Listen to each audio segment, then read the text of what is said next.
കൃഷ്ണ, നമുക്ക് പ്രാർത്ഥനയ്ക്ക് അടക്കാം. ഓം നമോ ഭഗവതേ വാസുദേവായ, ഓം നമോ ഭഗവതേ വാസുദേവായ, ഓം നമോ ഭഗവതേ വാസുദേവായ, ഓം നമോ ഭഗവതേ വാസുദേവായ.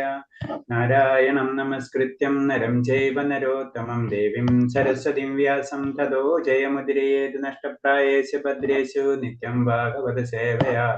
ഭാഗവതേ ഉത്തമ ശ്ലോകേ ഭക്തി ഭവതി നഷ്ടകി. മൂകം കരോതി വാചാലം പങ്കും ലംഘയതേ ഗിരീർ കൃപതമഹം വന്ദേ പരമാനന്ദമാധവം ശ്രീഗുരുദീനധാരിണം ശ്രീചൈതന്യമീശ്വരം അജ്ഞാനതിമിരാന്തസ്യ ജ്ഞാനാഞ്ജലശലാകയാ ചക്ഷുർമിലിതം യേന തസ്മൈ ശ്രീഗുരുവേ നമഃ. ശ്രീചൈതന്യം മനോഭീഷ്ടം സ്ഥാപിതം യേന ഭൂതലേ സ്വയം രൂപകഥാ മഹ്യം ദദാതി സഭാന്തികം. വന്ദേഹം ശ്രീഗുരു ശ്രീയുതപദകമലം ശ്രീഗുരും വൈഷ്ണവാം ച ശ്രീരൂപം സാഗരജാതം സഹന രഘുനാഥാനിതം തം സജീവം സാദേവം സാവധൂതം പരിജനസഹിതം കൃഷ്ണചൈതന്യദേവം ശ്രീരാധാകൃഷ്ണപാദാൻ സഹന ലളിത ശ്രീവിശാഖാനിം തം ച. ഹേ കൃഷ്ണ കരുണാ സിന്ധു ദീനബന്ധോ ജഗത്പദേ ഗോപേശ ഗോപികാന്ത രാധാകാന്ത നമസ്തുതേ. തപ്തകാഞ്ചന ഗൗരാംഗീ രാധേ വൃന്ദാവനേശ്വരി വൃഷഭാനുസുതേ ദേവി പ്രണമാമി ഹരിപ്രിയേ. വഞ്ചകൽപതരൂപേച്ച കൃപാ സിന്ധിഭ്യേവ ച പതിനം പാവനേഭ്യോ വൈഷ്ണവേഭ്യോ നമോ നമഃ. നമോ വിഷ്ണുപാദായ കൃഷ്ണപ്രേഷ്ഠായ ഭൂതലേ ശ്രീമദേ ഭക്തിവേദാന്ത സ്വാമിന്നി നാമിനേ. നമസ്തേ സാരസ്വതദേവേ ഗൗരവാണി പ്രചാരിണേ നിർവിശേഷ ശൂന്യവാദി പാശ്ചാത്യദേശധാരിണി. ജയ ശ്രീകൃഷ്ണ ചൈതന്യ പ്രഭു നിത്യാനന്ദ ശ്രീ അദ്വൈത ഗദാധര ശ്രീവാസാദി ഗൗരഭക്തവൃന്ദ. ഹരേ കൃഷ്ണ കൃഷ്ണ കൃഷ്ണ ഹരേ ഹരേ ഹരേ രാമ രാമ രാമ ഹരേ ഹരേ. ഹരേ കൃഷ്ണ കൃഷ്ണ കൃഷ്ണ ഹരേ ഹരേ ഹരേ രാമ രാമ രാമ ഹരേ ഹരേ. ഹരേ കൃഷ്ണ പ്രഭാതി ജയ ഗുരുദേവ് ജനതുപോലെ വൈഷ്ണവ ഭക്തർക്ക് കൃഷ്ണ. എല്ലാവർക്കും പ്രണാമം. ഞാൻ ലീവ് ചെയ്യുന്നേ. Okay, Hare Krishna Mataji. Okay, thank you Mataji. ഇന്നലെ നമ്മളെ ഏത് സ്ലൈഡ് വെച്ച് ഓർമ്മയുണ്ട് ആരെങ്കിലും? എത്ര പേര് എടുത്തെന്ന്? ഇതൊക്കെ നമ്മൾ പഠിച്ചില്ലേ? ബഹിരംഗശക്തി, അന്തരംഗ ശക്തി, തടസ്സ ശക്തി, ബഹിരംഗ ശക്തി, അത് മുഴുവൻ കഴിഞ്ഞു. അതിനുശേഷമുള്ളതാണ് നീ എടുക്കേണ്ടത് അല്ലേ? ഇത് നമ്മൾ പറഞ്ഞല്ലേ? ബഹിരംഗ ശക്തി, മഴ, ഇതൊക്കെ പറഞ്ഞില്ലേ? മഴ, പ്രകാശം, പറഞ്ഞു. അതൊക്കെ പറഞ്ഞു. അത് പറഞ്ഞില്ലേ? വ്യക്തിഗത അംശങ്ങൾ ഭഗവാന്റെ എല്ലാ ലക്ഷണവും ഉണ്ടെങ്കിൽ അവയ്ക്ക് പരിമിതികളുണ്ട്. മാനസിക ഊഹാപോഹങ്ങൾ വഴി ഭഗവാന് വ്യക്തിത്വം സ്ഥാപിക്കാനുള്ള വിപുല ശ്രമത്തിനെതിരെ വിശ്വാസ ഉപനിഷത്ത് താക്കീത് നൽകുന്നു. ഇത് പറഞ്ഞില്ല എന്നുണ്ട് അല്ലെ? ഇപ്പൊ അതിന്റെ എത്തില്ല, ഇതും പറഞ്ഞിട്ടില്ല. ഓക്കെ, ഇവിടുന്ന് തൊട്ട് തുടങ്ങുന്നുണ്ട്. ഓക്കെ, ഭഗവാന്റെ പലതരത്തിലും ചൈതന്യം എല്ലാ സ്ഥലത്തും തന്റെ ശക്തി വിശേഷങ്ങളിലൂടെ സർവത്ര വ്യാപിച്ചിരിക്കുന്നു. ഓക്കെ, ഒരു സെക്കൻഡ്, ഞാൻ ഷെയർ ചെയ്തില്ല. മനസ്സിലുണ്ട്.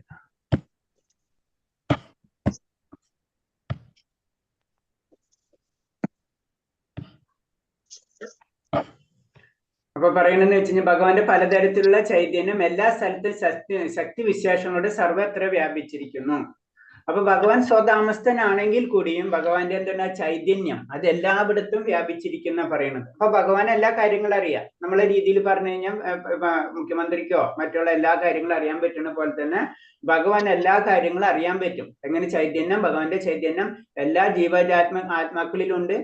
പിന്നെ എന്താണ്? പ്രകൃതി തന്നെ ഭഗവാന്റെ ചൈതന്യം ഉള്ളത്. അപ്പൊ അത് കാരണം കൊണ്ടാണ് പറഞ്ഞത് ഭഗവാന്റെ ചൈതന്യം എല്ലാവർക്കും വ്യാപിച്ചിരിക്കുന്നു. ഈ ശക്തികളെ പരമോന്നത സത്യമായോ പരംപുരുഷനായോ തെറ്റിദ്ധരിക്കരുത്. അതാണ് നമ്മൾ ഏറ്റവും ഇമ്പോർട്ടന്റ് ആയിട്ട് മനസ്സിലാക്കേണ്ടത്. നമ്മൾ ഈ കാണുന്ന ശക്തികളെ, നമ്മുടെ ഉള്ളിലുള്ള ജീവാത്മാവ്, നമ്മുടെ ഉള്ളിലുള്ള പരമാത്മാവ്, നമുക്ക് ചുറ്റുമുള്ള പ്രകൃതി, നമ്മുടെ ചുറ്റുള്ള ജീവാത്മാക്കള്, ഉന്നത ശക്തിയുള്ള ദേവന്മാര്, താഴ്ന്ന ശക്തിയുള്ള എന്താണ് അതോ ലെവലിലുള്ള ഇതുള്ളത് പിശാചുക്കള്, അങ്ങനത്തെ ഏത് തന്നെയാണെങ്കിലും ഇതൊന്നും ഭഗവാനായിട്ട് കൺസിഡർ ചെയ്യാൻ പാടില്ല. അതിന് നമ്മൾ പറയണത് അത് തെറ്റിദ്ധരിക്കരുത്. നമ്മളേലും സിദ്ധന്മാര് അല്ലെ, ഇവരൊന്നും ഭഗവാനല്ല. ഭഗവാൻ ഒന്നുള്ളൂ, ബാക്കിയൊക്കെ ഭഗവാന്റെ അംശങ്ങളുടെ അംശങ്ങള് അല്ലെങ്കിൽ ഭഗവാന്റെ ശക്തിയുടെ സൃഷ്ടികളൊക്കെ ആയിരിക്കും ബാക്കി എല്ലാതും വരുന്നെന്ന് പറയുന്നത്. അവിടുത്തെ രൂപം നഷ്ടപ്പെടുമെന്ന ധാരണ ശരിയല്ല. ഭഗവാൻ ഒരു രൂപമുണ്ട്. ഭഗവാൻ ഇത്രയും ശക്തി ഉണ്ടെങ്കിൽ ഭഗവാന്റേതായ രൂപം ഉണ്ടെന്ന് നമ്മൾ മനസ്സിലാക്കണം. നമ്മുടെ പരിമിതമായ ഗ്രഹണ ശക്തി അനുസരിച്ച് ഭഗവാനെ പരിമിതപ്പെടുത്താൻ നിവൃത്തിയില്ല. അത് നമ്മൾ പലപ്പോഴും പറയുന്നത്. നമ്മുടെ യുക്തിക്ക് അനുസരിച്ചാണ് നമ്മൾ കാര്യങ്ങൾ മനസ്സിലാക്കുന്നത് അല്ലെ? നമ്മളെ യുക്തി അല്ലെങ്കിൽ നമ്മളെ ബുദ്ധി അല്ലെങ്കിൽ നമ്മളെ ഗ്രഹണശേഷി ഇതൊക്കെ ലിമിറ്റഡ് ആണ്. നമുക്ക് ചുറ്റുപാട് നമ്മളെ കണ്ണ് നമുക്ക് കാണാത്ത എന്തെല്ലാം കാര്യങ്ങൾ നമ്മളെ ചുറ്റുമുണ്ട്. അപ്പൊ ഞാൻ കാണുന്നില്ല അത് തെറ്റെന്ന് പറയാൻ പറ്റില്ല. നമുക്ക് കാണാനുള്ള കഴിവില്ല. സിമ്പിൾ ആയിട്ട് പറഞ്ഞ നമുക്ക് വളരെ ദൂരത്തുള്ളത് കാണാൻ പറ്റില്ല. പക്ഷെ പരുന്തുകൾക്കോ വളരെ ദൂരത്തുള്ളത് കാണാൻ പറ്റും അല്ലെ? ജനറൽ ആയിട്ട് പറയാണ്. നായ്ക്ക് സ്മെല് ചെയ്യാൻ പറ്റും, നമുക്കോ പറ്റില്ല അല്ലെ? നമുക്ക് മനസ്സിലാവില്ല, പക്ഷെ നായ്ക്ക് പെട്ടെന്ന് മനസ്സിലാവും. അപ്പൊ ഒക്കെ ലിമിറ്റഡ് ആണ്. അപ്പൊ ഈ ഗ്രഹണശക്തി വെച്ചിട്ടാണ് നമ്മൾ പല കാര്യങ്ങളും മനസ്സിലാക്കുന്നത്. അപ്പൊ പറഞ്ഞത് അങ്ങനെ മനസ്സിലാക്കാൻ പറ്റുന്നതല്ല ഭഗവാനെ എന്ന് പറഞ്ഞു. അപ്പൊ നമ്മുടെ യുക്തി അനുസരിച്ച് ഭഗവാന്റെ ശക്തിയെ നമുക്ക് മെഷർ ചെയ്യാൻ പറ്റില്ല. അതിനായിട്ട് നമുക്ക് അല്ലാണ്ട് തന്നെ അറിയാം പല കാര്യങ്ങളും. നമുക്ക് മറ്റുള്ള മൃഗങ്ങളിലും ബുദ്ധി കൂടുതലാണ് നമുക്ക് അല്ലെ? ജനറൽ ആയിട്ട് മനുഷ്യന് ബുദ്ധി കൂടുതലുള്ള വർഗ്ഗമാണ്.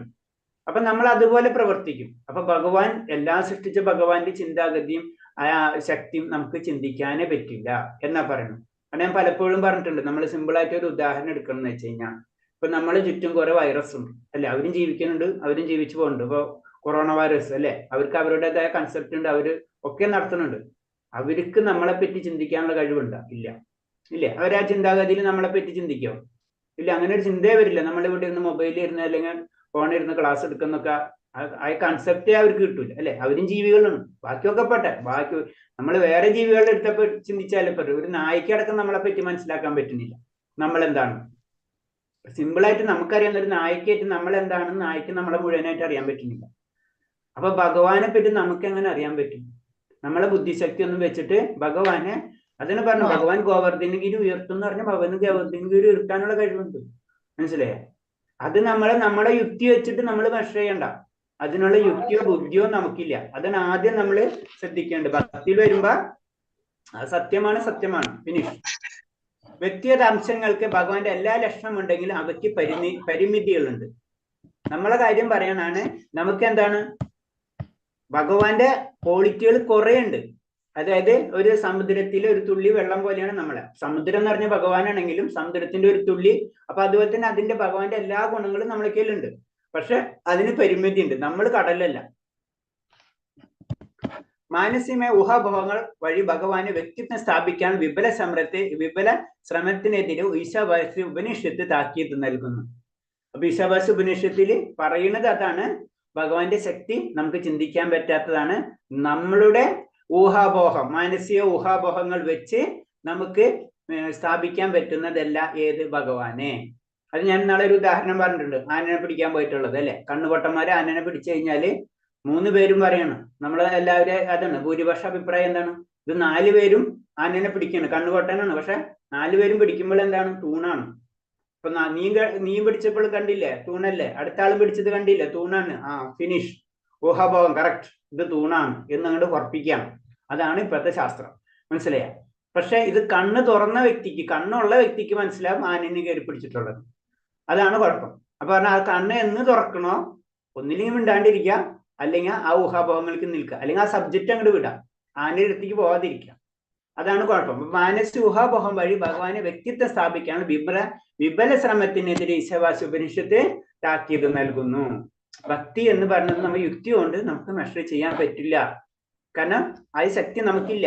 അതിന് പറഞ്ഞ ഒരു നായ്ക്ക് തന്നെ നമ്മൾ എന്താ ചെയ്യണം നമുക്കറിയില്ല.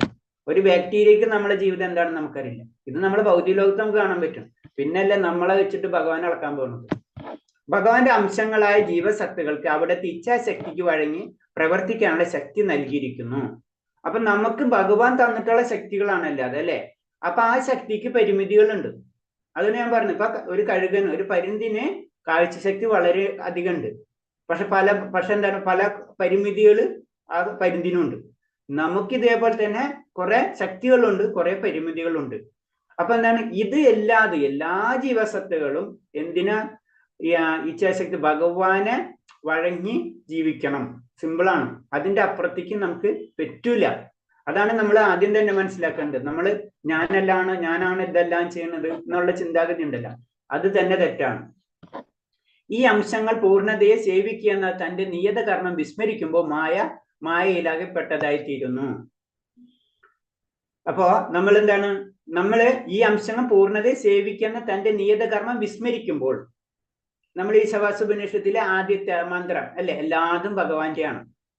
അത് നമ്മൾ എന്ന് മറക്കുന്നുവോ അപ്പൊ നമ്മൾ മായയിൽ വിട്ടു.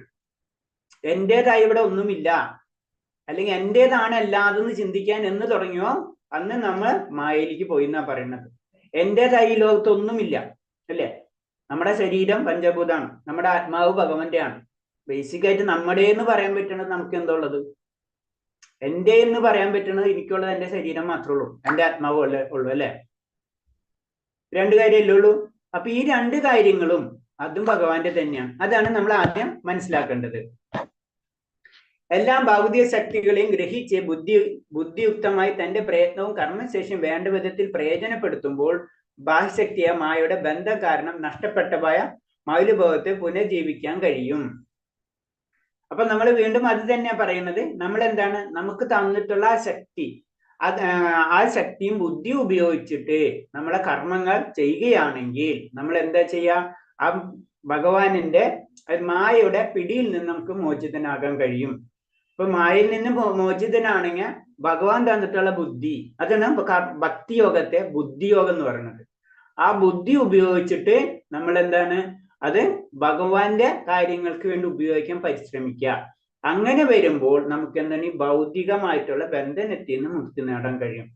അതായത് ചുരുക്കി പറഞ്ഞു കഴിഞ്ഞാൽ ഭക്തി ചെയ്യുക. ഭക്തി ചെയ്യുമ്പോൾ അറിയാതെ നമുക്ക് എന്താ പറയും, ഭഗവാനിലേക്ക് മായയിൽ നിന്ന് തന്നെത്താനെ നമ്മൾ പുറത്തു വരും. അല്ലാണ്ട് വേറെ പ്രത്യേകിച്ച് നമ്മൾ ചെയ്യേണ്ട ആവശ്യമില്ല. പൂർണ്ണജ്ഞാനം എന്നാൽ ഭഗവാനെ അവിടുത്തെ സവിശേഷതകളോടെ അറിയലും അവിടുത്തെ പ്രവർത്തനത്തെ കുറിച്ച് അറിയുക എന്നതുമാണ്. അപ്പൊ എന്താണ് ജ്ഞാനം? ജ്ഞാനം നമ്മ പറയാം, അല്ലെ? ജ്ഞാനം എന്ന് പറയുമ്പോ ഭഗവാൻ എന്താണെന്ന് മനസ്സിലാക്കുക, ഭഗവാന്റെ പ്രവർത്തനങ്ങൾ എന്താണെന്ന് മനസ്സിലാക്കുക. ഭഗവാൻ എന്താണെന്ന് മനസ്സിലാക്കുക, ഭഗവാന്റെ പ്രവർത്തനങ്ങൾ എന്താണെന്ന് മനസ്സിലാക്കുക. അതിനെയാണ് ശരിക്കും പൂർണ്ണമായിട്ടുള്ള ജ്ഞാനം എന്ന് പറയുന്നത്. അതാണ് ജ്ഞാനി എവിടേക്ക് കടക്കുമെന്ന് പറഞ്ഞത്. ഈസി ആയിട്ട് ഭക്തിയിലേക്ക് കടക്കുമെന്ന് പറഞ്ഞതിന്റെ കാര്യം. ജ്ഞാനിക്കറിയാം ഭഗവാൻ എന്താണെന്നും ഭഗവാന്റെ പ്രവർത്തനങ്ങൾ എങ്ങനെയാണെന്നും. അപ്പൊ അതിന്റെ കടക്കേണ്ട വഴികൾ ജ്ഞാനിക്ക് മനസ്സിലാവും, ഞാൻ അതിലേക്ക് കടക്കും. അതാണ് പൂർണ്ണ ജ്ഞാനം എന്ന് പറയുമ്പോൾ. ഹരേ കൃഷ്ണ. ഉള്ളൂ. ഇതിൽ എത്രയെന്ന് പറഞ്ഞാൽ എന്തെങ്കിലും സംശയം ഉണ്ടോ ഇപ്പൊ പറഞ്ഞതില്?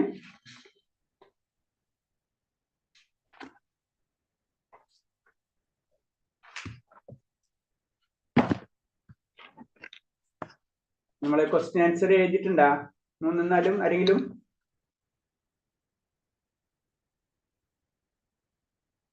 ക്വസ്റ്റ്യൻ ആൻസർ ചെയ്യണ്ടേ നമുക്ക്? 3 പറഞ്ഞതാ പ്രഭുജി, 4 ഈ പറയേണ്ടത്. 4 എഴുതിയിട്ടുണ്ട്. 3 പറഞ്ഞല്ലേ? 4 അല്ലേ ഉള്ളൂ അല്ലേ? 4 5 കഴിഞ്ഞതിന് ശേഷം പറഞ്ഞു. നമുക്ക് പറഞ്ഞിട്ട് തന്നെ വന്നല്ലേ അത്. മന്ത്രം 4 വിശദമാക്കുക. 4 എന്താ പറയുന്നത്? നേരിട്ട് ആ മന്ത്രം തന്നെ. അനേജദേഹം മനസ്സു അതന്നെ. അതന്നെ. അനേജദേഹം മനസ്സു ജീവിതം നൈദേവോ ആത്മവൻ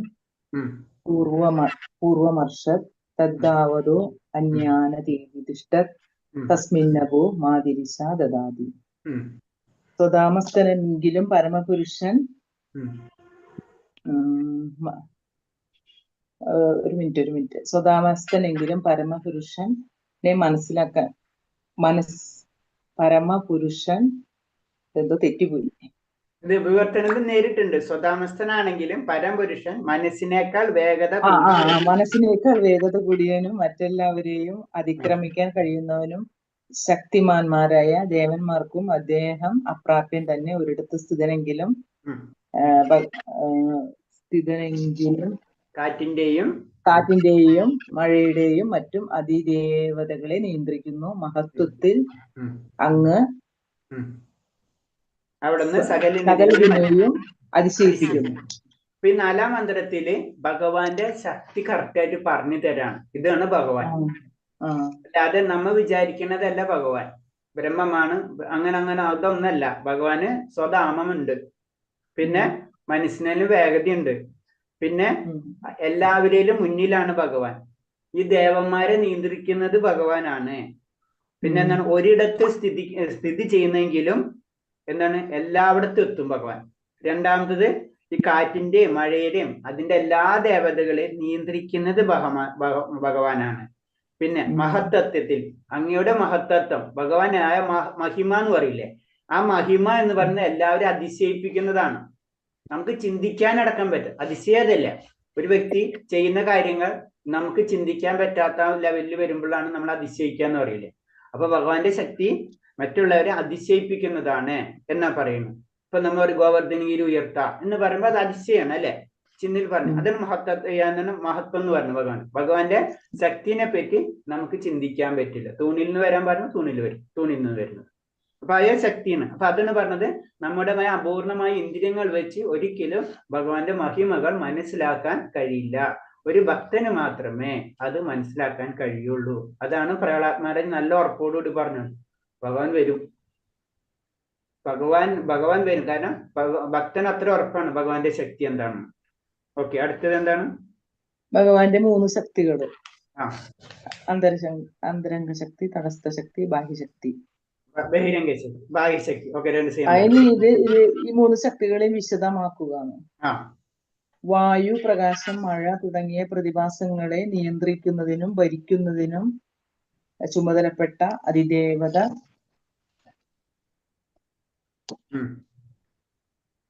അതിദേവതമാർ പരമപുരുഷന്റെ തടസ്ഥ ശക്തിയിൽ പെടുന്നു. പറഞ്ഞു ബഹിരംഗ ശക്തി അല്ലേ?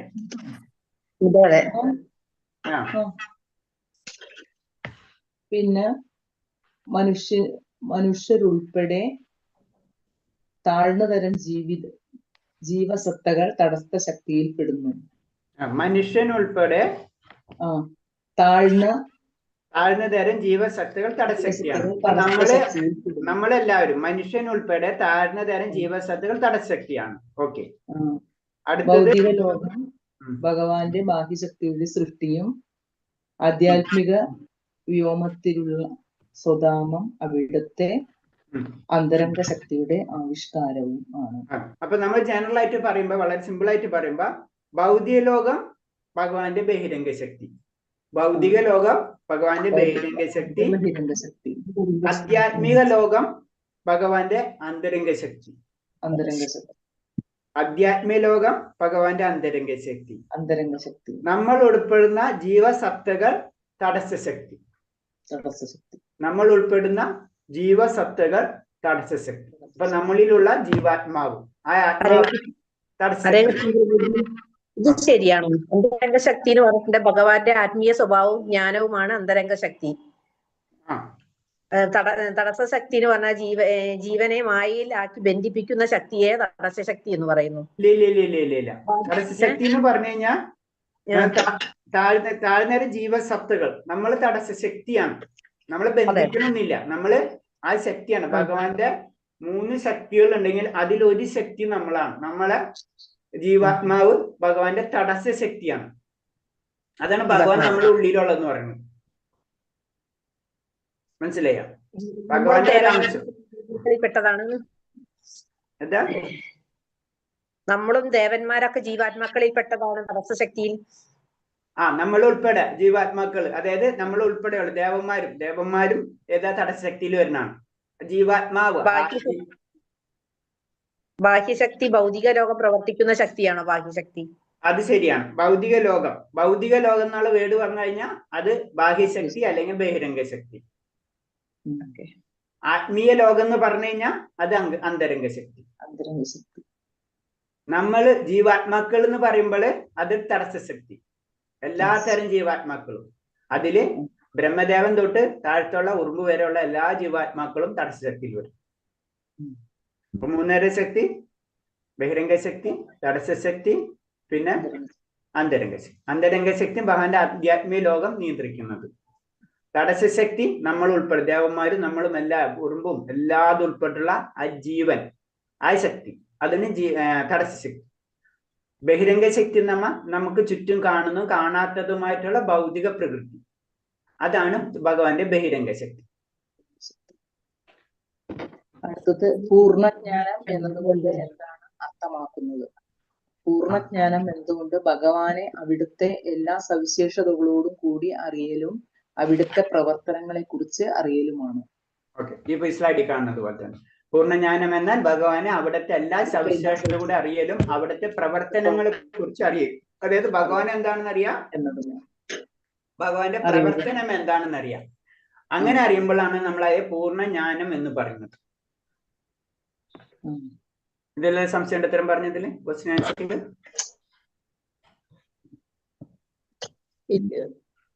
ഹരേ കൃഷ്ണ. നമുക്ക് അഞ്ജലിക്ക് പോവാം. മന്ത്രം ഹരേ കൃഷ്ണ. ഓം നമോ ഭഗവതേ വാസുദേവായ, നമോ ഭഗവതേ വാസുദേവായ പ്രഭാതിക്ക് ജഗദേവ്. ഹരേ കൃഷ്ണ. മന്ത്രം 5 പറയുന്നത് തദേ ജദേ തന്നൈ ജദേ തദോര തദൈവന്തികേ തദന്തരസ്യ സർവസ്യ തദോ സർവസ്യാസ്യ ബാഹ്യതേ. ഇപ്പൊ പറയുന്നത് സർവേശ്വരൻ ചലിക്കുന്നു, ചലിക്കാതിരിക്കുകയും ചെയ്യുന്നു. അവിടുന്ന് വളരെ വിദൂരസ്ഥനാണെങ്കിലും സമീപസ്ഥനാണ്. അവിടുന്ന് സകലത്തിന്റെ അകത്തും പുറത്തും സ്ഥിതി ചെയ്യുന്നു. അപ്പൊ ഭഗവാൻ എന്താണെന്ന് ഇപ്പൊ കഴിഞ്ഞ മന്ത്രത്തിലും അതേപോലെ തന്നെ കാര്യങ്ങളാണ് പറയുന്നത് അല്ലെ. സ്വതാമസ്ഥനാണ്, മനസ്സിനേലും സ്പീഡിലൊക്കെ പോണ്. 5ാമത്തെ മന്ത്രം ഭഗവാന്റെ ശക്തി എന്താണെന്ന് നമ്മൾ പറഞ്ഞു തരും. നമ്മൾ ചിന്തിക്കുന്നതിൽ അപ്പുറത്താണ് ഭഗവാന്റെ ശക്തി എന്ന് ഈശാവാസ ഉപനിഷത്തിൽ നമുക്ക് പറഞ്ഞു തരാം. കാരണം സർവേശ്വരൻ ചലിക്കുന്നു, ചലിക്കാതിരിക്കുന്നു.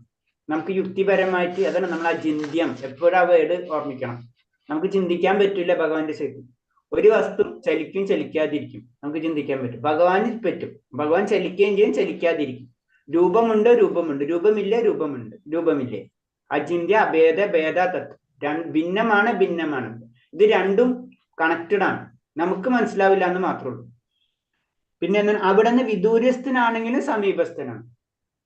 ഈ വ്യക്തി ഇംഗ്ലണ്ടിലുമാണ്, ആ വ്യക്തി നമ്മളെ ഇരുത്തുന്നു. നമുക്ക് ചെയ്യാൻ പറ്റുമോ? പറ്റില്ല. ഇത് സയൻസിന്റെ ഒരു കണക്ഷൻ ഉണ്ട്. ഇപ്പൊ ക്വാണ്ടം മെക്കാനിക്സ് എന്ന് പറഞ്ഞിട്ട് ഇപ്പൊ ഏറ്റവും ലേറ്റസ്റ്റ് ടെക്നോളജി വന്നുകൊണ്ടിരിക്കുകയാണ്. അത് നമ്മളെ ഫിസിക്സിന്റെ നിയമങ്ങളൊക്കെ തെറ്റിച്ചുകൊണ്ടിരിക്കണം. അതാണ് അങ്ങനത്തെ കാര്യങ്ങളിലേക്കാണ് പോയിക്കൊണ്ടിരിക്കുന്നത്. ഇപ്പൊ സയൻസ് അങ്ങനത്തെ ടെക്നിക്ക് പോയിക്കൊണ്ടിരിക്കുകയാണ്. അതായത് അത് ജസ്റ്റ് ഞാനത് പറയാം. അതായത് നമ്മളുള്ളിൽ ആറ്റം അറിയാലോ, ആറ്റം, ഇലക്ട്രോൺസ്, ഇങ്ങനത്തെ സാധനങ്ങളൊക്കെ ഉണ്ടാവില്ല. അതിൽ ഇലക്ട്രോൺസ് എടുത്ത് ഇലക്ട്രോൺസിന്റെ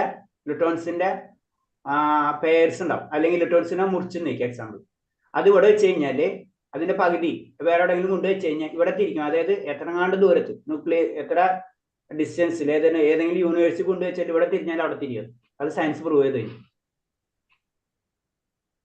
അത് എങ്ങനെയാണെന്ന് ഇതുവരെ പിടിയിട്ടിട്ടില്ല, പക്ഷെ അത് സംഭവിക്കുന്നുണ്ട്. അത് അതിന്റെ ടെക്നോളജി, അതിന്റെ സിസ്റ്റംസിന് ക്വാണ്ടം കമ്പ്യൂട്ടേഴ്സ് എന്നൊക്കെ പറഞ്ഞിട്ട് ഇപ്പൊ ലേറ്റസ്റ്റ് ആയിട്ട് വരുന്ന കുറെ കാര്യങ്ങളൊക്കെ ഇതിന്റെ ബേസിൽ കാര്യം മനസ്സിലായിട്ടില്ലെങ്കിലും അതിന്റെ യൂസേജ് മനസ്സിലായിട്ടുണ്ട് അവർക്ക്. ആ യൂസേജ് വെച്ചിട്ടാണ് ഇപ്പൊ കുറെ ഭയങ്കര ഹൈ ലെവലുള്ള കമ്പ്യൂട്ടിംഗ്. ഇപ്പൊ നമ്മൾ AI ഒക്കെ അതിനോടൊക്കെ ബന്ധപ്പെട്ടിട്ട് വരുന്നത്. ഇനി ഒരു 10 വർഷം കഴിയുമ്പോൾ നമ്മൾ ഇമേജ് ചെയ്യാനുള്ള രീതിയിലായിരിക്കും കാര്യങ്ങൾ നടന്നു പോവാം. അത്രയാണ് ഏറ്റവും കൂടുതൽ ഇൻവെസ്റ്റ്മെന്റ് ഇപ്പൊ AI അറിയാലോ. ഏറ്റവും കൂടുതൽ AIയിലേക്കാണ് ഇൻവെസ്റ്റ്മെന്റ് പോണത്. വേൾഡിന്റെ 50% ഫണ്ട് പോണത് AIയുടെ മുകളിലേക്കാണ്. അത് നമ്മൾ ചിന്തിക്കാത്ത കാര്യങ്ങൾ ഇനി ഡെവലപ്പ് ചെയ്തിട്ടുണ്ട്. ഇപ്പൊ നമുക്കറിയാം ജെമിനി എല്ലാവരും ചെയ്യണതാണ്. വിത്തിൻ ടൈമിലാണ് ഇൻഫർമേഷൻസ് കിട്ടുന്നത്. അപ്പൊ ഭഗവാന്റെ കാര്യം പറഞ്ഞാണ്. ഭഗവാൻ എന്ന് പറഞ്ഞാൽ ഇവിടെ ആണെങ്കിൽ ഇവിടെ, അവിടെ ആണെങ്കിൽ അവിടെ. ഈ അവസ്ഥ സർവേശ്വരൻ ചലിക്കുന്നു, ചലിക്കാതിരിക്കുകയും ചെയ്യുന്നു. അവിടെ നിന്ന് വളരെ വിദൂരസ്ഥനാണെങ്കിലും സമീപസ്ഥനാണ്. അവിടെ നിന്ന് സകലത്തിന്റെ അകത്തും പുറത്തും സ്ഥിതി ചെയ്യുന്നു. അത് ഇതിൽ വരുന്നുണ്ട്. ഇലക്ട്രോണിക്സിന്റെ 2 തരം സ്വഭാവമുണ്ട്, തരംഗവും പിന്നെ വൈബ്രേഷൻ. അങ്ങനെ കണികയും തരംഗം. ചിലപ്പോൾ നോക്കുമ്പോൾ തരംഗം പോലെ തോന്നും, ചിലപ്പോൾ നോക്കുമ്പോൾ അത് എന്താ പറയാ കണിക പോലെ തോന്നും. ഇത് സയൻസിന് ഇതുവരെ പിടിയിട്ടിട്ടില്ല. അതുപോലെ തന്നെ ഭഗവാൻ അകത്താണ് പുറത്താണ് എന്ന് പറയുന്നത്.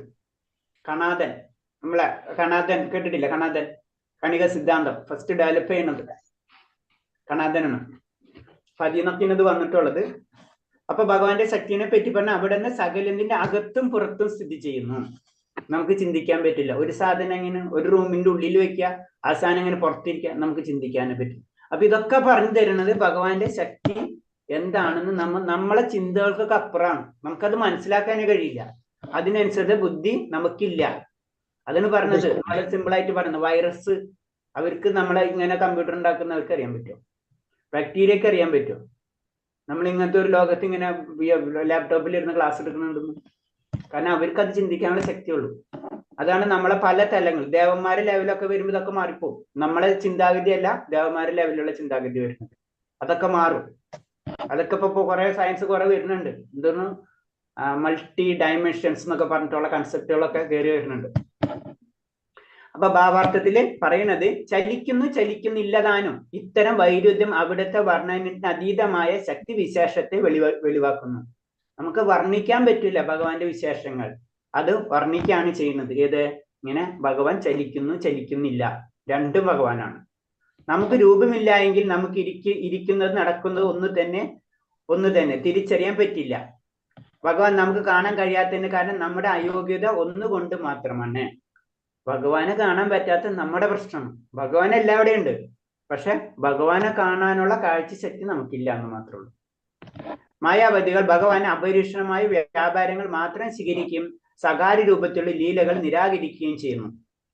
മായാവാദികൾ ഭഗവാന് ശക്തി ഉണ്ടെന്നൊക്കെ അവർ അക്സെപ്റ്റ് ചെയ്യും, പക്ഷെ എന്താണ് ഭഗവാന് ശക്തി ഉണ്ടെന്ന് അക്സെപ്റ്റ് ചെയ്യും, പക്ഷെ ഭഗവാന് രൂപം അവർ അക്സെപ്റ്റ് ചെയ്യില്ല. അതാണ് മായാവാദികൾ എന്ന് പറയുന്നത്. ഇതുപോലെ തന്നെ ബ്രഹ്മാണ് ഭഗവാനെല്ലാം സൃഷ്ടിച്ചതൊക്കെ അവർ അക്സെപ്റ്റ് ചെയ്യും, പക്ഷെ രൂപത്തെ അക്സെപ്റ്റ് ചെയ്യില്ല. ആ ലീലകൾ ഭഗവാന്റെ ലീലകളൊക്കെ അവർ നിരാകരിക്കും. എന്നാൽ ഭാഗവത സമ്പ്രദായക്കാർ, വൈഷ്ണവർ, നമ്മൾ പഠിക്കുന്ന ഭക്തി പ്രസ്ഥാനം, ഇതൊക്കെ ഇവരെന്താണ് ചെയ്യുന്നത്? ഭഗവാൻ ഒരേ സമയം സകാരണം നിരാകരണമാണെന്ന് മനസ്സിലാക്കുന്നു. അവര് കൂടുതൽ സ്റ്റഡി ചെയ്തിട്ട് ആചാര്യന്മാർക്ക്, വൈഷ്ണവ രീതിയിലുള്ള ആചാര്യന്മാര് അത് മനസ്സിലാക്കിയെടുത്ത്, കാരണം എന്താണ് ഭഗവാനെ ഒരേ സമയം തന്നെ നിരാകാരനാവാൻ പറ്റും, സകാരനാവാൻ പറ്റും. ഭഗവാന് രൂപമില്ലാതാവാൻ പറ്റും, രൂപമുള്ളവനുമാകാൻ പറ്റും. ഭഗവാൻ ഇത്രയും ലീലകൾ ചെയ്യാൻ പറ്റുമെന്ന് വെച്ച് കഴിഞ്ഞാൽ ഭഗവാന് രൂപം ഉണ്ടാക്കാനും വിഷമില്ല. വളരെ സിമ്പിളാണ്. നമ്മൾ സിമ്പിൾ കൺസെപ്റ്റ് മനസ്സിലാവും. അതൊക്കെ സകാരനും നിരാകരണമാണെന്ന് മനസ്സിലാക്കും ആര്? വൈഷ്ണവർ അല്ലെങ്കിൽ ഭാഗവത സമ്പ്രദായക്കാർ. സ്വന്തം കണ്ണുകൊണ്ട് കഴിയുന്നില്ലെന്നുകൊണ്ട് തന്നെ ഭഗവാൻ സകാരണന്റെ നിലനിൽപ്പ് നമുക്ക് അംഗീകരിക്കാനാവില്ല. കഴിയുന്നില്ലെന്നതുകൊണ്ട് തന്നെ നമുക്ക് ഭഗവാന്റെ സകാര നിലനിൽപ്പ് നമുക്ക് അംഗീകരിക്കാനാകില്ല. ഭഗവത് ധാമം ഭൗതിക അന്തരീക്ഷത്തിന് അതീതമാണ്. ഭൗതിക അന്തരീക്ഷം നമ്മുടെ അളവുകൾക്ക് അതീതമാണ്. പിന്നെ അതിൽ നിന്ന് വിദൂരമായ ആത്മീയ അന്തരീക്ഷത്തെ പറ്റി എന്ത് പറയാൻ? നമുക്ക് നമ്മുടെ ലോകം തന്നെ, നമ്മുടെ ലോകം പോട്ടെ, നമ്മൾ കേരളക്കാരുണ്ടെങ്കിൽ നമ്മൾ എല്ലാ പുറത്തേക്കും അല്ലെങ്കിൽ ഇന്ത്യ പോലും മാക്സിമം പോയിട്ടുണ്ടാവും, അല്ലെങ്കിൽ കുറച്ചും കൂടെ ഉയർന്നിട്ടെങ്കിൽ ചിലപ്പോൾ കുറച്ചും കൂടെ ബാക്കിയുള്ള കൺട്രീസിൽ പോയിട്ടുണ്ടാവും. നമ്മളെ രാജ്യവും നമ്മുടെ സ്ഥലം നമുക്കറിയില്ല. അതിന്റെ അപ്പുറം അതൊന്നും കൂടെ ശ്രദ്ധിച്ചാൽ അറിയാം ഭൂമി എത്ര ചെറുതാണെന്ന് അറിയാം. പിന്നെ നമുക്ക് പോകുമ്പോൾ അറിയാം എന്തൊക്കെയാണ് നമ്മളെ ഗാലക്സീസ്, അങ്ങനെ പോവാണ്. മൾട്ടി ഗാലക്സീസ്, മൾട്ടി യൂണിവേഴ്സ്, ഇതൊക്കെ സയൻസിനൊക്കെ എത്തിപ്പെടാത്ത. അപ്പൊ ഇത് തന്നെ നമുക്ക് എത്താൻ പറ്റില്ല, ഇത് തന്നെ ചിന്തിക്കാൻ പറ്റില്ല. പ്രകാശത്തിന്റെ വേഗതയിൽ സഞ്ചരിച്ചാലോ നമ്മളെ തൊട്ടടുത്തുള്ള നക്ഷത്രം അതിലേക്ക് എത്തണമെങ്കിൽ 4 വർഷം പിടിക്കും പ്രകാശത്തിന്റെ വേഗതയിൽ സഞ്ചരിച്ചതിന്. അങ്ങനെ ഒരു ഇൻസ്ട്രുമെന്റ് ഉണ്ടാക്കാൻ പറ്റില്ല എന്ന് സയൻസ് തന്നെ പ്രൂവ് ചെയ്യാം. അപ്പൊ അതിന് പറഞ്ഞു നമ്മൾ ഇത്രയും തൊട്ടടുത്തുള്ള ഒരു നക്ഷത്രം, നമ്മൾ ആകാശത്തിൽ നോക്കിക്കഴിഞ്ഞാൽ അനന്തകോടിയാണ് നക്ഷത്രങ്ങൾ. അത് എന്ന് പറഞ്ഞത് ഒരു കടൽ തീരത്തെ മണൽ പോലുള്ള എന്നാ പറഞ്ഞത് ആ നക്ഷത്രങ്ങൾ എണ്ണം. പത്രം ഇമേജ് ചെയ്യാൻ പറ്റാത്ത ഭൗതിക പ്രകൃതിയുടെ സൈസാണ്. അതിനെ വെച്ച് നോക്കുമ്പോ ആത്മീയ പ്രകൃതി നമുക്ക് ചിന്തിക്കാനും പറ്റില്ല. ഈ ഭൗതിക പ്രകൃതി തന്നെ പറയുന്നത് ത്രിപാദ നാം പഠിച്ചിട്ടില്ല നമ്മള്, 1/3 ഈ ഭൗതിക പ്രകൃതി തന്നെ ഭഗവാന്റെ ശക്തിയുടെ 1/3 വരുള്ളൂ. 75% ഭഗവാന്റെ ആന്തരിക ശക്തിയിലാണ്. അതിൻ്റെ ഉള്ളിൽ അവിടെയാണ് ഭഗവാന്റെ ധാമം. അതായത് ആ ശക്തിയിലാണ് ഭഗവാൻ ഇരിക്കുന്നത്. അവിടുത്തെ ഭഗവാനും ഇവിടെയും ഒരേപോലെ സന്നിധനുമാണ്. അതാണ് ഭഗവാന്റെ ശക്തിനെ പറ്റി വർണ്ണിക്കുന്ന മന്ത്രാണിത്. ആത്മീയ വ്യോമം വിദൂരമാണെന്നും ഭൗതികാകാശത്തിൽ നിന്ന് വളരെ അകലെയാണെന്നും ഭഗവത്ഗീത സ്ഥിരീകരിക്കുന്നു. ഭഗവത്ഗീതയിൽ അത് പറയുന്നുണ്ട്. ഒരൊറ്റ ശ്ലോകം മാത്രമേ ഉള്ളൂ ഭഗവത്ഗീതയിൽ പറഞ്ഞു തരുന്നത്. ഇത് ഭഗവാന്റെ ലോകത്തെ പറ്റി. അവിടെ സൂര്യചന്ദ്രന്മാരില്ല എന്ന് പറയുന്നുണ്ട്. ഈ ശ്ലോകത്തിലാണ് അത് പറയുന്നത്. അവിടെ സൂര്യചന്ദ്രന്മാരെ ആവശ്യമില്ല. അവിടെ എല്ലാതും പ്രകാശമാണ്. സൂര്യനായാലും ചന്ദ്രനായാലും എല്ലാ ഗ്രഹങ്ങളും പ്രകാശിക്കുന്നതാണ്. അപ്പൊ അവിടെ സ്പെഷ്യലായിട്ട് സൂര്യന്റെയും ചന്ദ്രന്റെ ആവശ്യമില്ല. ഇവിടെ സൂര്യന്റെ ചന്ദ്രന്റെ ആവശ്യം എന്തിനാണെന്ന് ചോദിച്ചു കഴിഞ്ഞാൽ ഇവിടെ അന്ധകാരമാണ്. അന്ധകാരം വരുമ്പോ അതാണ് നമ്മൾ തമസോമാ ജ്യോതിർഗമയ എന്ന് പറഞ്ഞു. ഈ അന്ധകാരം, ഈ ഭൗതിക ലോകം എന്ന് പറഞ്ഞത് അന്ധകാരമാണ്. അതിൽ നിന്ന് നമ്മൾ എവിടേക്ക് പോകണം എന്ന് പറഞ്ഞത് ആത്മീയ ലോകത്തിലേക്ക്, ആ പ്രകാശമാനമായ ലോകത്തിലേക്ക് പോകണം. നമ്മളത് അങ്ങോട്ടൊക്കെ തിരിച്ച് പല രീതിയിലുള്ള കൺസെപ്റ്റ് ഉണ്ട്. എന്താണ് തമസോമ ജ്യോതിർ, അറിവിൽ നിന്ന് വെളിച്ചത്തിലേക്ക്. എന്തറിവ്? അത് പല രീതിയിലും വ്യാഖ്യാനിക്കാം. ഇതാണ് നമ്മളെ വേദത്തിന്റെ മനസ്സിലാക്കുന്നവര് പല രീതിയിലും വ്യാഖ്യാനിച്ച് നമ്മൾ സാധാരണ നാടൻ ഭാഷയിൽ വരും, കുളിപ്പിച്ച് കുട്ടീനെ ഇല്ലാണ്ടാക്കാന്ന് പറയില്ല. ആ പരിപാടിയിലേക്കാണ് പോയിക്കൊണ്ടിരിക്കുന്നത്. പറഞ്ഞത് എന്താ, ചെയ്തത് എന്താ? ഇരുട്ടിൽ നിന്ന് വെളിച്ചത്തിലേക്ക്, അല്ലെങ്കിൽ ആ സത്യത്തിലേക്ക് നമ്മൾ യാത്ര ആവണം. അപ്പൊ ആത്മീയ ഭാവം എന്ന് പറഞ്ഞത് വിദൂരസ്ഥയിൽ തന്നെയാണ്. ആ ലോകത്തിനെ പറ്റി ഭഗവതിൽ ചെറിയതായിട്ട് ഒരു വർണ്ണന ഉണ്ട്. വളരെ അകലെയാർന്ന വസ്തുതയ്ക്ക് വിരുദ്ധമായി പ്രഭു പെട്ടെന്ന് ഒരു സെക്കൻഡിനുള്ളിൽ മനസ്സിനേക്കാളും വായുനേക്കാളും വേഗത്തിൽ നമ്മുടെ മുന്നിൽ എത്തിച്ചേരാൻ കഴിയും. അപ്പൊ എത്ര ദൂരസ്ഥനാണെങ്കിലും, അത് പ്രപഞ്ചത്തിന്റെ പ്രപഞ്ചങ്ങൾ, അത്രേ പ്രപഞ്ചങ്ങളാണ് ഭഗവാന്റെ. അതും ആരൊക്കെന്നാണ്? കാരണോദായ വിഷ്ണുവിന്റെ പ്രപഞ്ചങ്ങൾ വരുന്നത്. ബ്രഹ്മാണ്ടങ്ങൾ അല്ലെ, അണ്ടം, രൂപം, അതിൽ തന്നെ ഗോളങ്ങൾ. ഇതൊക്കെ ആദ്യമേ തന്നെ പറഞ്ഞിട്ടുണ്ട്. ഭൂമി ഗോളം, ഭൂമി പരന്നെന്ന് നമ്മൾ ഇപ്പോഴും പഠിക്കണം. ഭൂമി ആദ്യം പരന്നതാണെന്ന് തെളിയിച്ചു, പിന്നെ ഭൂമി ഉരുണ്ടതാണെന്ന് തെളിയിച്ച്. ഇത് രണ്ടൊന്ന് ശ്ലോകം പഠിച്ചു കഴിഞ്ഞാൽ എല്ലാതും ഭൂമി ഗോളം എന്ന് പറഞ്ഞു. അതിൽ തന്നെ ഗോളം നമ്മളോട് പറഞ്ഞു തന്നിട്ടുണ്ട്. അപ്പൊ എന്താണ്? ഭഗവാൻ എത്ര ദൂരസ്ഥനാണെങ്കിലും നമുക്ക് എന്താണ്? അത് നമ്മളെ ഭഗവാൻ ഏത് സമയത്തും നമ്മളെ മുന്നിലെത്തും. അതാണ് ഭഗവാന്റെ ശക്തി എന്ന് പറഞ്ഞു. മൂഢന്മാർ ഭഗവാൻ ഒരു സാധാരണ ജീവനെ പോലെ കാണുന്നു. ഭൗതിക പ്രകൃതി ഉൽപ്പന്നമായ ഒരു ശരീരമാണ് അവിടെ നിന്ന് പണ്ഡിതന്മാർ വാദിക്കുന്നു. അടുത്തത് ഭഗവാൻ ശ്രീകൃഷ്ണനായിട്ട് അവതരിച്ചു അല്ലെ, ഭഗവാൻ രാമചന്ദ്രമൂർത്തിയായിട്ട് അവതരിച്ചു. അപ്പൊ അതൊരു മനുഷ്യനാണ്. മനുഷ്യന്റെ കുറച്ച് അമാനുഷ്യമായിട്ടുള്ള കഴിവുണ്ടായ ഒരു വ്യക്തി. അങ്ങനെയാണ് ചില പണ്ഡിതന്മാർ വാദിക്കുന്നു പറഞ്ഞത്. അങ്ങനല്ല. ഭഗവാന്റെ ശരീരവും ഭഗവാന്റെ ആത്മാവും ഒന്ന് തന്നെയാണ്. നമുക്കിത് രണ്ടുള്ളത്. ഭഗവാന്റെ സമയത്ത് ഭഗവാന് ത്രിഗുണങ്ങൾക്ക് അതീതനാണ്. ഈ ത്രിഗുണങ്ങൾ എന്ന് പറഞ്ഞാൽ ഭൗതിക പ്രകൃതിക്കുള്ളതാണ്. ഈ ത്രിഗുണങ്ങൾക്ക് അതീതനാണ് ഭഗവാൻ. അതെന്ന് പറഞ്ഞ മൂഢന്മാർ എന്ന് പറഞ്ഞത് അത് ഭഗവതിയിൽ പറയുന്നുണ്ട്. അവിടുന്ന് അചിന്ത്യ ശക്തി നിറഞ്ഞവനാകിയാൽ അദ്ദേഹത്തിന് എന്ത് മാധ്യമത്തിലൂടെയും നമ്മുടെ സേവനം സ്വീകരിക്കാൻ കഴിയും. അതാണ് ഉദാഹരണം. നമ്മളിപ്പോ കോട്ടയിൽ ഭഗവാന് പുഷ്പം കൊടുത്തു കഴിഞ്ഞാൽ ഭഗവാൻ എങ്ങനെ സ്വീകരിക്കും? ഭഗവാൻ എന്തും സ്വീകരിക്കാൻ കഴിയും. ഭഗവാൻ ഇത്രയൊക്കെ ശക്തി ഉണ്ടെങ്കിൽ ഭഗവാൻ അത് സ്വീകരിക്കാനും കഴിയും. അതാണ് ഏത് മാധ്യമത്തിലൂടെയും നമ്മുടെ സേവനം സ്വീകരിക്കാൻ കഴിയും. അതാണ് നമ്മളെ വിഗ്രഹം. ചിലപ്പോ ഓടായിരിക്കാം, ചിലപ്പോ ചെമ്പായിരിക്കാം, ചിലപ്പോ സ്വർണ്ണമായിരിക്കാം, ചിലപ്പോ മരമായിരിക്കാം.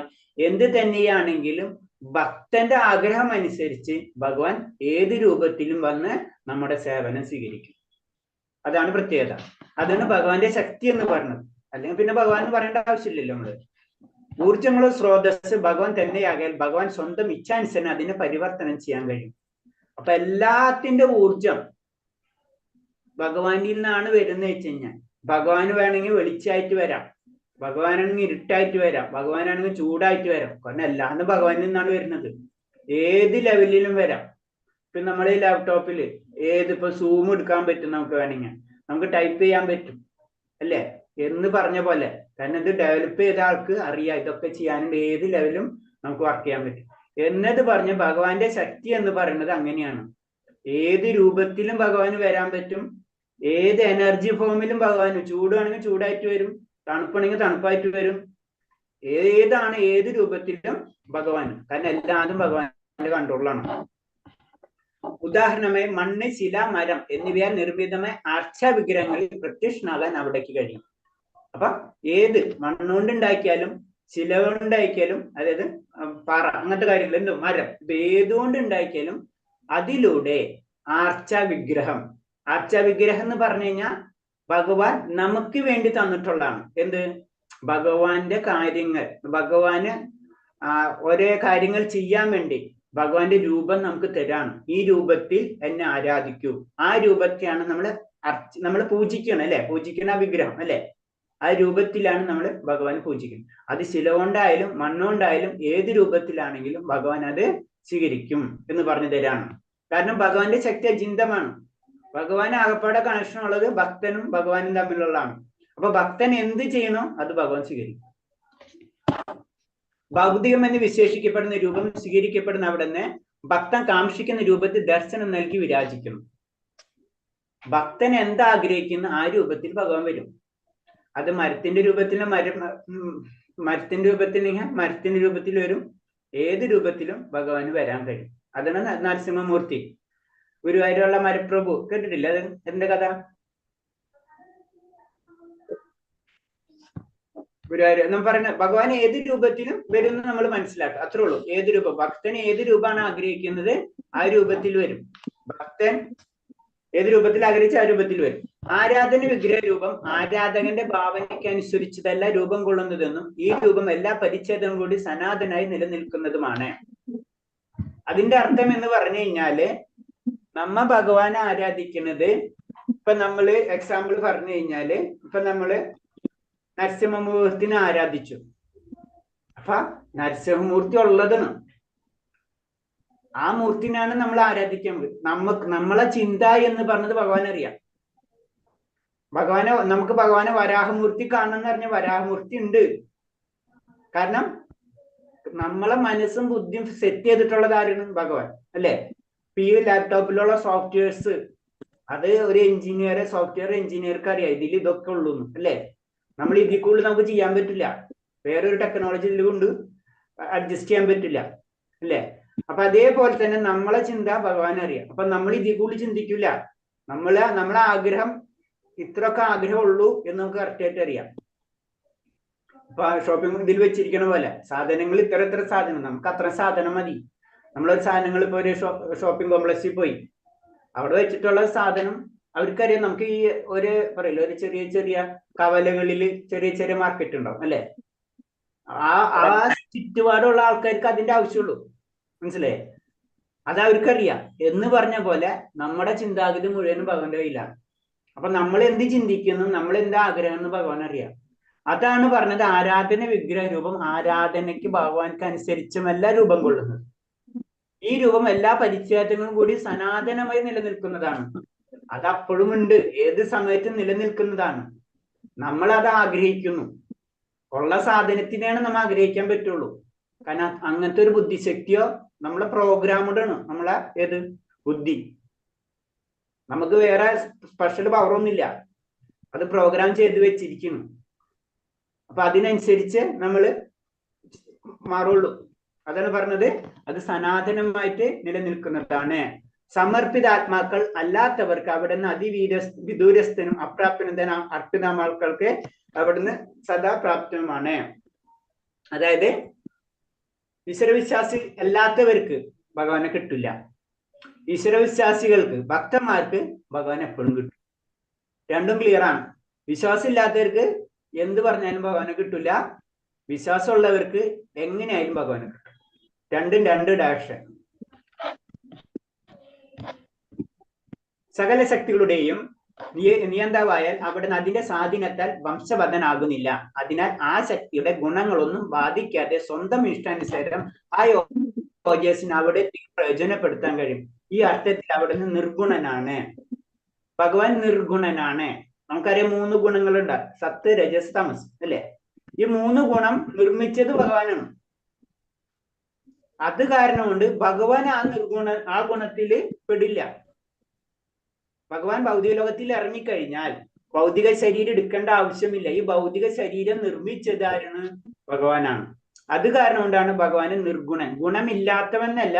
ഈ 3 ഗുണങ്ങളും ഭഗവാനെ ബാധിക്കില്ല, ബാക്കി എല്ലാവരും ബാധിക്കും. അതെന്ന് പറഞ്ഞാൽ ആ ഗുണത്തിയായ 3 ഗുണത്തിലും ഭഗവാൻ പെടില്ല. കാരണം ഇത് ഈ ശക്തികളെ, ഭൗതിക പ്രകൃതി ശക്തി, ആന്തരിക ശക്തി, ഇതിനൊക്കെ നിയന്ത്രിക്കാനുള്ള കഴിവ് ആർക്കുണ്ട്? ഭഗവാനുണ്ട്. കാരണം ഭഗവാൻ തന്നെയാണ് സൃഷ്ടിച്ചിട്ടുള്ളത്. നമ്മളിപ്പോ ലാപ്ടോപ്പ് തന്നെ എടുക്കാം അല്ലെ. ഒരു കമ്പ്യൂട്ടർ എഞ്ചിനീയർക്ക് അത് കൺട്രോൾ ചെയ്യാൻ പറ്റും, നമുക്ക് പറ്റില്ല. കാരണം ആ കമ്പ്യൂട്ടർ എഞ്ചിനീയർ ആണ് ഇത് ഡെവലപ്പ് ചെയ്തിട്ടുള്ളത്. ആൾക്കറിയാം ഏത് ബട്ടൺ അമർത്തിക്കഴിഞ്ഞാൽ എന്ത് സംഭവിക്കും. നമ്മൾ അങ്ങോട്ടും ഇങ്ങോട്ടും കേൾക്കാൻ നമ്മൾ അങ്ങോട്ടും ഇങ്ങോട്ടും കൺഫ്യൂഷൻ ആവും അല്ലെ. എന്നിട്ട് പറഞ്ഞാണ് ഭഗവാന്റെ ശക്തി ഭഗവാനാണ് നിർമ്മിച്ചത്. അപ്പൊ ആ നിയമങ്ങൾ ഭഗവാന് ബാധകമല്ല എന്ന് പറഞ്ഞു. അപ്പൊ ഭഗവാൻ ഈ 3 ഗുണങ്ങൾക്ക് അധിപനാണ്. അതുകൊണ്ടാണ് ഭഗവാനെ നിർഗുണൻ എന്ന് പറയുന്നത്. ഒരു കാലത്ത് അവിടുന്ന് അരൂപനല്ല, ഭഗവാന് രൂപമില്ലാത്തവനല്ല. അവിടുത്തെ അമൂർത്തമായ ഭാവമായ ബ്രഹ്മജ്യോതിയിൽ സൂര്യരശ്മികൾ സൂര്യദേവന്റെ പ്രഭാപരിവേഷം എന്ന പോലെ അവിടുത്തെ പ്രഭാപരിവേഷമാണ്. അതായത് നമ്മള് ആദ്യം പറഞ്ഞത് ബ്രഹ്മ സാക്ഷാത്കാരം. അപ്പൊ ബ്രഹ്മ സാക്ഷാത്കാരം എന്ന് പറയുമ്പോ ഭഗവാന്റെ ചുറ്റും ഇങ്ങനെ പ്രകാശ വലയം നിൽക്കണാണ് അല്ലെ. ഇവൻ നമ്മളെ ചുറ്റുമുണ്ട് അല്ലെ, പറഞ്ഞിട്ടിട്ടില്ലേ? അതിന് പറയാന്തോ അല്ലെ, എന്തോ പറയാത് വേർഡ് പറയാലേ? പ്രഭാവലയത്തിന് നമ്മളെ ഇതൊരു പേര് പറയൂല, സയൻസ് ഇപ്പൊ കുറെ കാലം കൊണ്ട് കണ്ടുപിടിച്ചിട്ടുണ്ട് പ്രഭാവലയം. കാന്തിക ധ്രുവം. കാന്തിക ധ്രുവം എന്നാണ്. ഇല്ല, നമ്മുടെ ചുറ്റും, നമ്മൾ ഓരോ വ്യക്തിയിലും ചുറ്റും എല്ലാ മനസ്സിലായില്ലേ? അപ്പൊ അതേപോലെ തന്നെ ഭഗവാന്റെ പ്രകാശ വലയമാണ്, മനസ്സിലായി? ആ ബ്രഹ്മം എന്ന് പറഞ്ഞു, ആ പ്രകാശാണ് നമ്മൾ കാണാം ആദ്യം ബ്രഹ്മസാക്ഷാത്കാരത്തില്. അപ്പൊ അതിന്റെ പിറകില് ഭഗവാൻ ഉണ്ട്. നമ്മൾ സൂര്യന്റെ പ്രകാശം കണ്ടു കഴിഞ്ഞാലും അവിടെ സൂര്യൻ ഇല്ലാതെ പ്രകാശം വരില്ല. അതേപോലെ തന്നെ അതിന് ഭഗവാന് രൂപം ഇല്ല എന്ന് പറയാൻ പറ്റില്ല. സൂര്യൻ ഉണ്ട്, സൂര്യനിൽ നിന്നാണ് പ്രകാശം വരുന്നത്. ഭഗവാൻ ഉണ്ട്, ഭഗവാനിൽ നിന്നാണ് പ്രകാശം വരുന്നത്. ആ പ്രകാശമാണ് ബ്രഹ്മം. അതാണ് ആര് കാണുന്നത്? അവ്യക്തിഗതവാദികൾ. അവരിത് പരീക്ഷണങ്ങൾ ചെയ്ത്, അവര് പല രീതിയിലുള്ള ആത്മീയ പ്രവർത്തനങ്ങൾ ചെയ്ത് അവരവിടെ എത്തുമ്പോൾ അവർക്ക് മനസ്സിലാവും ഒരു പ്രകാശവലയം മാത്രമേ ഉള്ളൂ. അതിനും കൂടുതൽ വർക്ക് ചെയ്യണവര് കുറച്ചും കൂടി ഉയർന്ന ലെവലിൽ പോകുമ്പോഴാണ് അതിൻ്റെ ഉള്ളില് ഭഗവാൻ പരമാത്മാവ് സാക്ഷാത്കാരം, പിന്നെ ഭഗവാൻ സാക്ഷാത്കാരത്തിലേക്ക് എത്തുന്നത്. പ്രഭു സകലതിലും അധിവസിക്കുന്നു, തന്റെ വൈവിധ്യമാർന്ന ശക്തി കൊണ്ട് സകലതും സൃഷ്ടിക്കുകയും ചെയ്യുന്നു. ഭഗവാൻ എല്ലാവരിലും ഉണ്ട്, അല്ലെ? അതേപോലെ തന്നെ ഭഗവാൻ തന്നെ എല്ലാതും സൃഷ്ടിക്കുന്നത്. ഭഗവാൻ സൃഷ്ടിക്കുന്നതും, ഭഗവാൻ സൃഷ്ടിച്ചു, നമ്മളെ ശരീരം സൃഷ്ടിച്ചത് ഭഗവാൻ, നമ്മുടെ ഉള്ളിലിരിക്കുന്നതും ഭഗവാൻ, നമ്മളെ കൊണ്ട് പ്രവർത്തിക്കുന്നത് ഭഗവാൻ, ഇതൊക്കെ ഭഗവാനാണ്. അതിന് ഒരു ചൈതന്യം തന്നെയാണ് എല്ലാ അതാണ് ഫസ്റ്റ് ശ്ലോകം. ഒന്നിൽ നിന്നാണ് എല്ലാത്തിന്റെയും തുടക്കം. അവിടുത്തെ അചിന്ത്യമായ ശക്തി കൊണ്ട് തന്റെ ആത്മാർത്ഥമായ ഭക്തർക്ക് വേണ്ടി ഏത് സമയത്തും അവിടുന്ന് പ്രത്യക്ഷനാകുന്നു. അത് പ്രഹ്ലാദ് മഹാരാജാന്റെ കഥ നോക്കിയാൽ മതി. ആ ആത്മാർത്ഥമാക്കിയ ഭക്തർക്ക് ഏത് സമയത്തും പ്രത്യക്ഷനായിരിക്കും. പക്ഷെ ഭക്തന്മാർക്ക് ഒരു കുഴപ്പമുണ്ട്. എന്താണെന്നറിയാം? ഭക്തനാവണമെങ്കിൽ എന്താ വേണ്ടെന്നറിയാം? ഭക്തർക്ക് ഭഗവാൻ തരുന്ന കാര്യങ്ങൾ എന്തൊക്കെയാണ്?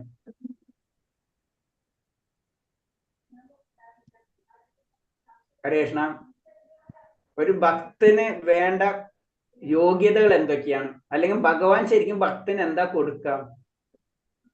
ആത്മസമീപനം, ഹരേഷ്ണ സുന്ദമതി, കുഴപ്പമില്ല. ഹരേഷ്ണ പിന്നെന്താ? ക്ഷമ, സമാധാനം. ഓക്കെ, പിന്നെ ആത്മസമീപനത്തിനെല്ലാം വരുമല്ലോ. ഞാൻ ചോദിക്കണം, ഭഗവാൻ ഒന്നും കൊടുക്കില്ല എന്ന് പറഞ്ഞ ആരെങ്കിലും ഉണ്ടോ?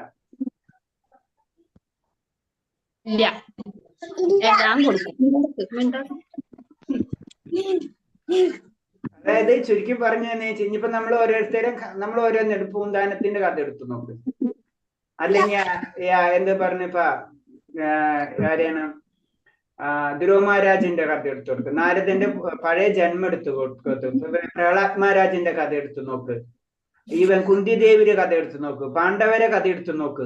ഇവർക്ക് എന്താണ് ഭഗവാൻ കൊടുത്തിട്ടുള്ളത്? കുന്തിദേവിക്ക് എന്താ കൊടുത്തിട്ടുള്ളത്?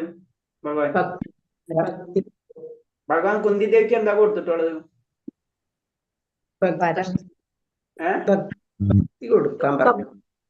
കുന്തിദേവിക്ക് എന്താ കൊടുത്തിട്ടുള്ളത്? നമ്മള് കുന്തിദേവിയുടെ ജീവിതം ഒന്ന് എടുത്തു നോക്ക്, പ്രഹ്ലാദ് മഹാരാജിന്റെ ജീവിതം എടുത്തു നോക്ക്, എന്താ കൊടുത്തിട്ടുള്ളത്? മാത്രം.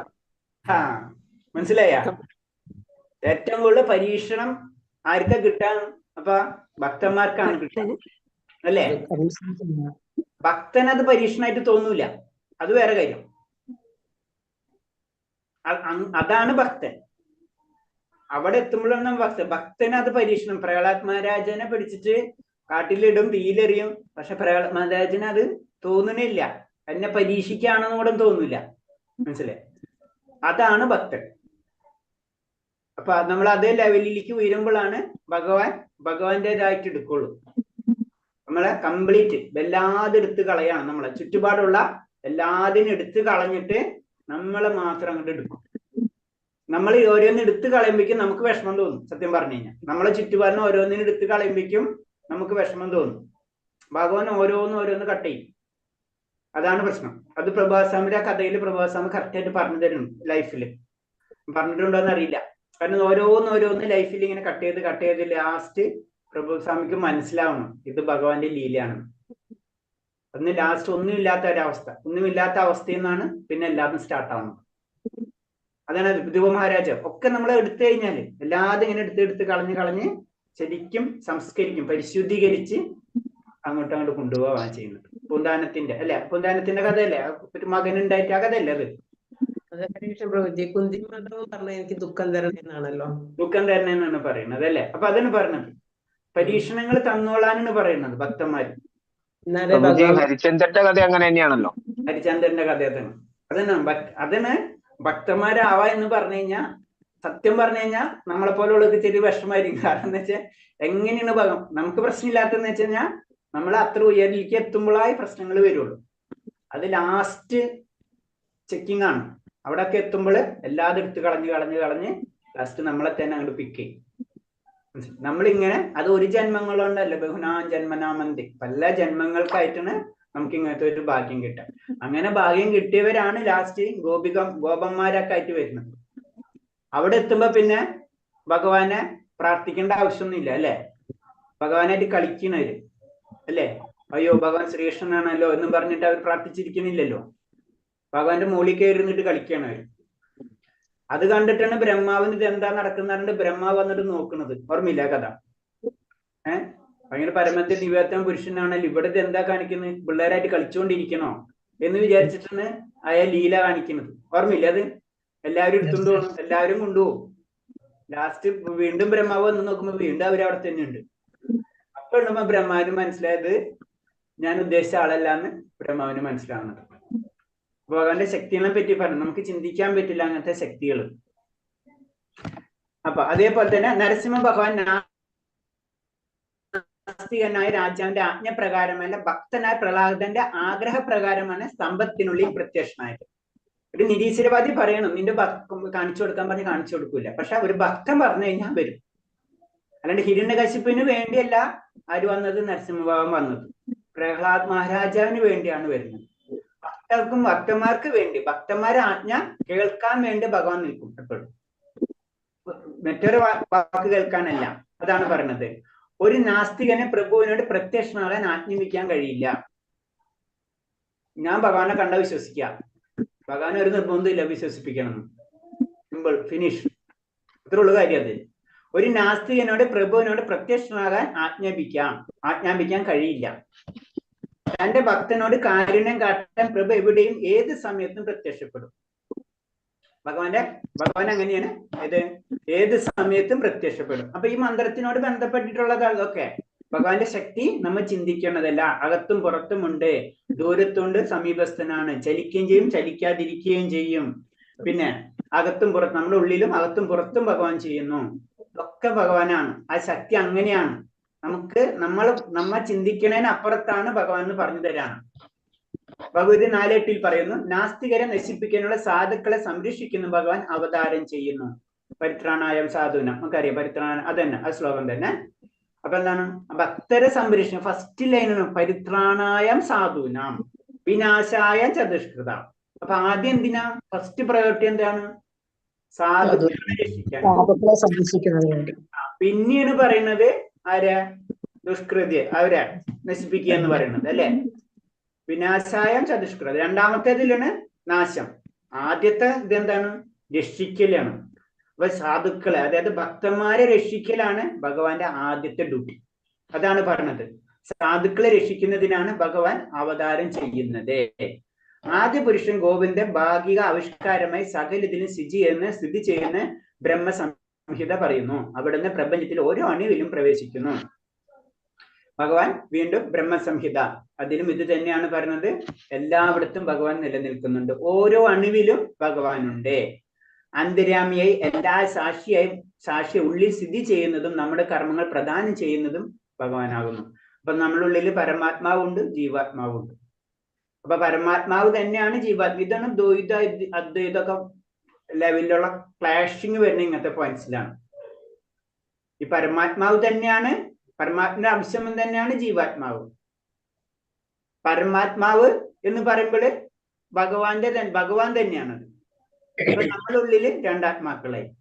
അപ്പൊ ശരിക്കും പറഞ്ഞ രണ്ടും ഒന്ന് തന്നെയാണ്. ഇങ്ങനെ വരുമ്പോഴാണ് ദ്വൈത അദ്വൈത സങ്കല്പങ്ങൾ തമ്മിൽ പ്രശ്നങ്ങൾ വരുന്നത്. പക്ഷെ എല്ലാവരും അക്സെപ്റ്റ് ചെയ്യുന്നുണ്ട് ഭഗവാന്. പക്ഷെ രൂപമില്ല, ആ ശക്തി ശരിയാണ്, ഈ ശക്തി ശരിയാണ്, ഒരു സംസാരങ്ങൾ മാത്രമേ ഉള്ളൂ. അൾട്ടിമേറ്റ് എല്ലാവരും അക്സെപ്റ്റും ചെയ്യുന്നുണ്ട്. അപ്പൊ വൈഷ്ണവര് ഭക്തര് ഭഗവാന്റെ രൂപത്തിലാണ് അക്സെപ്റ്റ് ചെയ്യുന്നത്. അത് ഭഗവത്ഗീതയിലും പറയുന്നുണ്ട് അല്ലെ? നമുക്ക് രണ്ട് രീതിയിലും ഭഗവാനെ സമീപിക്കാം. കർമ്മസാക്ഷിയാൽ പ്രവർത്തിച്ച് കർമ്മബലം എല്ലാ കാലത്തും നൽകുന്നു. അപ്പൊ നമ്മള് ഉള്ളിലെ ഏത് സമയത്ത് ഭഗവാനുണ്ട്, നമ്മൾ ചെയ്യുന്ന കർമ്മം എങ്ങനെയാണോ ആ കർമ്മത്തിനനുസരിച്ചുള്ള പ്രവർത്തനം, കർമ്മബലവും നമുക്ക് ലഭിക്കും. ഈശ്വരനല്ലാതെ അകത്തും പുറത്തും യാതൊന്നുമില്ല. നമ്മുടെ അകത്തും പുറത്തും ഈശ്വരൻ തന്നെയാണ്. അതാണ് നമ്മൾ പറഞ്ഞത് എല്ലാം ബ്രഹ്മം. നമ്മൾ പോയിന്റിലേക്ക് എത്തില്ലേ? നമ്മൾ എല്ലാത്തിനെയും ബ്രഹ്മം എന്ന് പറയാം. നമ്മുടെ ഉള്ളിലുള്ള ജീവാത്മാവിനെയും ബ്രഹ്മം എന്ന് പറയാം, പരമാത്മാവിനെയും ബ്രഹ്മം എന്ന് പറയാം. ഇതാണ് ബ്രഹ്മം. എല്ലായിടത്തും ഈശ്വരനായി മാറി. പിന്നെ ഈശ്വരനല്ലാതെ അകത്തും പുറത്തും യാതൊന്നുമില്ല അല്ലേ?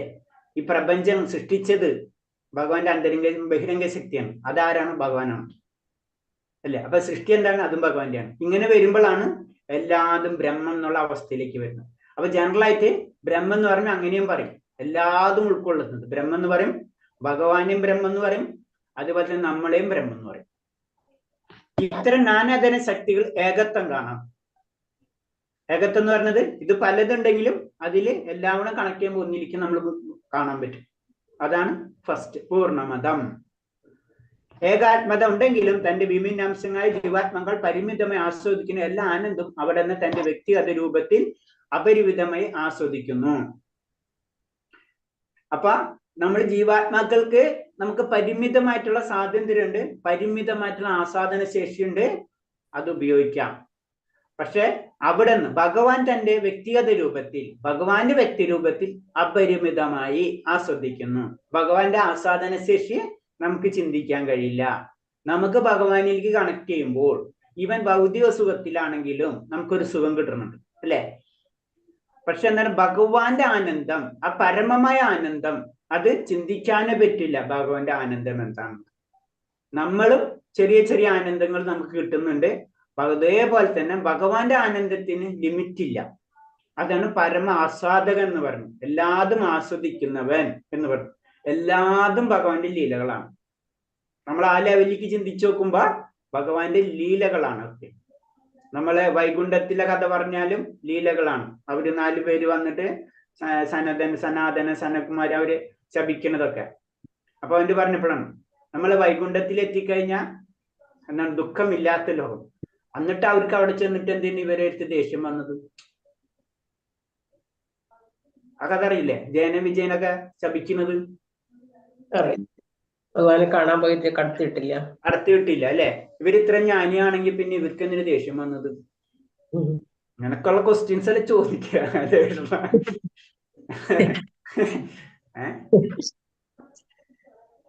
അതാണ് പറഞ്ഞ ഭഗവാന്റെ ലീലകളാണ്. അതിൽ തന്നെ അന്തരംഗ ശക്തിയും ബഹിരംഗ ശക്തിയുടെയും പവർ ഉണ്ട്. ചില കാര്യങ്ങള് ബഹിരംഗ ശക്തി കൺട്രോൾ ചെയ്യും. അത് ചില സമയത്ത് ചില ലീലകൾ നടക്കേണ്ട സമയമാകുമ്പോൾ നമ്മള് അത് ആ വ്യക്തി ഭഗവാനിൽ, അതായത് ഈ 4 പേരും ഭഗവാനെ മനസ്സിലാക്കണം. അടുത്ത സ്റ്റെപ്പ് അവർക്ക് മനസ്സിലാവുന്നത് ഭഗവാന്റെ ശക്തി എന്താണെന്ന്. ഭഗവാനിലേക്ക് കണക്ട് ചെയ്യണം ആര്? അന്തരംഗ ശക്തി. അവിടെയാണ് ആ ലീലാടുന്നത്. അതേപോലെ തന്നെ പരീക്ഷത്ത് മഹാരാജാവിനെ ശപിക്കുന്നുണ്ടല്ലോ, കർഷകർ കടിച്ചു മരിക്കട്ടെ എന്ന് പറഞ്ഞിട്ട്.